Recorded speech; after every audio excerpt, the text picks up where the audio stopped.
অনেক দিন পর চলে এসেছি একটা রান্নার ব্লগ নিয়ে। এটা একটা মুড পোলাওয়ের মতো, কিন্তু অনেক কিছু মুড পোলাও যেগুলো দেয় সেগুলো দিয়েওছি, আবার কিছু দিইনি। খেতে কেমন হয়েছে সেটাই হচ্ছে ব্যাপার। একটু বেরেস্তা করে নিয়েছিলাম, আর কিছুটা কুচনো পেঁয়াজ, তেল, একটু ঘি, সাদা তেল আর ঘি, আর এই গরম মশলা, মানে গরম মশলা আছে, এলাচ আছে, গোলমরিচ আছে, বড় এলাচ আছে, এই গোটা গরম মশলা, তেজপাতা একটু দিয়ে দিলাম, এই ফোড়নগুলো দিয়ে দিলাম, কারণ পোলাও এগুলো দিলে খেতে ভালো লাগে।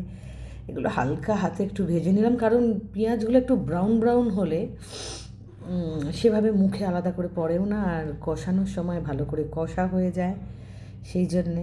আর কাঁচা লঙ্কার স্বাদে, মানে যেহেতু কাঁচা লঙ্কাগুলো সেদ্ধ হয়ে যায়, তো কাঁচা লঙ্কার স্বাদে এই পোলাওটার স্বাদ দ্বিগুণ, কেন অনেক গুণ বেড়ে যায়। আমি একটু দেরাদুন রাইসে করেছিলাম, তার মধ্যে আলু ভেজে তুলে রেখেছিলাম, আর মাংসটা একটু ম্যারিনেট করে রেখেছিলাম নুন গোলমরিচ দিয়ে। অনেকে দই দিয়েও ম্যারিনেট করে, আমি তো সেটা করিনি। আমি মাংসগুলো নুন গোলমরিচ দিয়ে ম্যারিনেট করে রেখেছিলাম। মাংসগুলো দেওয়ার পর একটু আদা রসুনের পেস্ট দিয়ে দিয়েছি, তারপর একটু টমেটো কুচি দিয়েছিলাম, এরপরে একটু দিলাম শুধু ধনে গুঁড়ো, 2 চামচের মতো ধনে গুঁড়ো দিয়েছি। আর একটা জিনিস দিয়েছি, সেটা হচ্ছে মৌরি গুঁড়ো। মৌরিটা কী করেছি জানেন? একটা ভুল করে মৌরি আর্ধেক গুঁড়ো অবস্থায় আমি ঢেলে দিয়েছি, তারপরে আবার একটু মৌরি গুঁড়ো করে তারপরে ঢেলেছি। এর মধ্যে একটু দই দিয়ে দিচ্ছি, সেটা ভিডিও আমি করতে ভুলে গেছি, দই দেওয়াটা তো মনে থাকে নাকি ভিডিও করতে। তো দই দিয়ে একটু নাড়াচাড়া করে কষিয়ে নিয়ে চালটা যে ভেজানো ছিল চালটা দিয়ে দিয়েছি।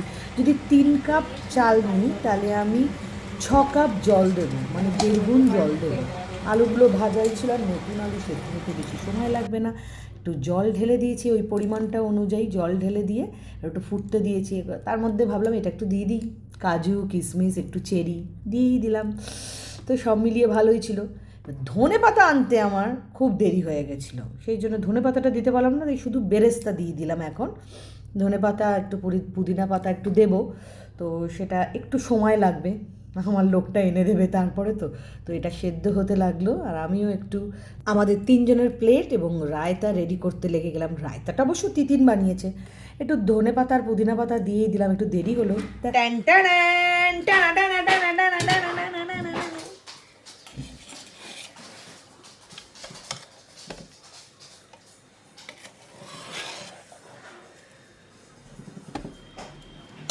কেমন হয়েছে খেয়ে কিন্তু বলতে হবে। হ্যাঁ, মাংস ভাত?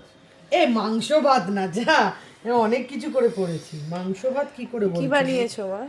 এটা মুড পোলাও, বাট আমি আমার মতো করে বানিয়েছি, বুঝলি? ডিম নেই? না, ডিম দিইনি, এটা তো মুড পোলাও, তাই ডিম দিলে ভালো। বিরিয়ানি। ডিম সেদ্ধ কি করা আছে? না, ডিম ছাড়া ঠিক খেতে ইচ্ছে করে না। তাহলে ডিম ছাড়া যখন খেতে ইচ্ছা করে, তাহলে তোমাকে কি দেওয়া উচিত বলো তো? বিরিয়ানি দেওয়া উচিত। রোজ বিরিয়ানি। আর তার সাথে রায়তা রায়তা রায়তা রায়তা। বলছি যে এই দাদাকে একটা বাটি দে না। বারিস্তা আছে? বারিস্তা বারোয়েস্তা এর মধ্যে দিয়ে দিয়েছি, তুমি তো ভিডিওটা দেখোনি? সুন্দর করে সব উপরে বারোয়েস্তা ছিল। Chefs kiss.